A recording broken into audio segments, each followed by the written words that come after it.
Paboran man daw ni Pangulong Ninoy Aquino si Aldrin Jeff Cudya, hindi pa rin siya makakamarcha sa graduation ng Philippine Military Academy bukas. Hindi kasi nakumpleto ni Cudya ang mga requirements. May buwelta naman dito ang hepe ng Public Attorney's Office. Nakatutok si Ian Cruz. Cadet Cudya will not march tomorrow. Cadet Cudya will not graduate tomorrow.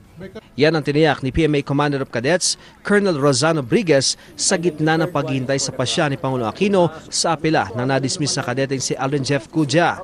Kahit nga raw paboran siya ng Pangulo, malabo na makagraduate si Cudya bukas dahil hindi pa kumpleto ang requirements niya. Ibinasura na rin ng PMA Cadet Review and Appeals Board o CRAB ang apela ni Cudya na isinumite sa tulong ng Public Attorney's Office.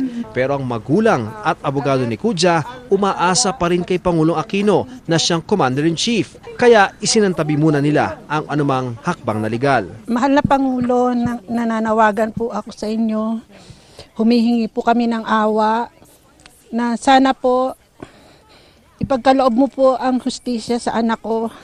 Hindi raw pwedeng idahilan ng PMA na hindi nakapag-OJT si Cudya kaya hindi siya makakagraduate.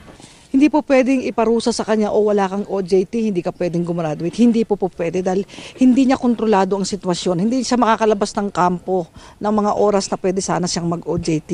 Inilipat na kagabi sa panibagong holding room si Cudya, base na rin sa apela ng PAO Chief. Kanina, mahigit 20 parangal ang iginawad sa mga kadete na nagpakita ng husay at galing sa pangunguna ni Defense Secretary Volder Gazmin.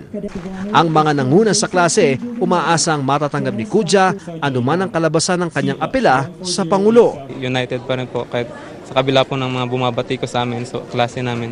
Ganun pa rin po, nagkakaisa pa rin po kami buong klase po.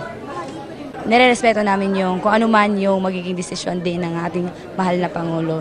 So kung ganun man nangyayari, it will still depend on him. So we respect, yun nga sabi namin, we respect the decision of the Honor Committee. Sa talumpati, binati ni Gazmin ang mahigit 200 miyembro ng Siklab Diwa class na malaki raw ang maiaambag sa natahang lakas. Matapos ang awarding, isinagawa ang tradisyonal na dunking o yung paghihitsa ng mga kadete sa Sundial Fountain ng PMA. Kasama po namin sa kasiyahan namin yung mga underclass namin na nagpalaki po sa kanila, so masayang-masaya din sila sa nagawa namin sa kanila. Sign of lang talaga yun, parang tribute lang talaga para sa first class na dinadunk sila. Mula rito sa Baguio City, Ian Cruz, Nakatutok, 24 Oras.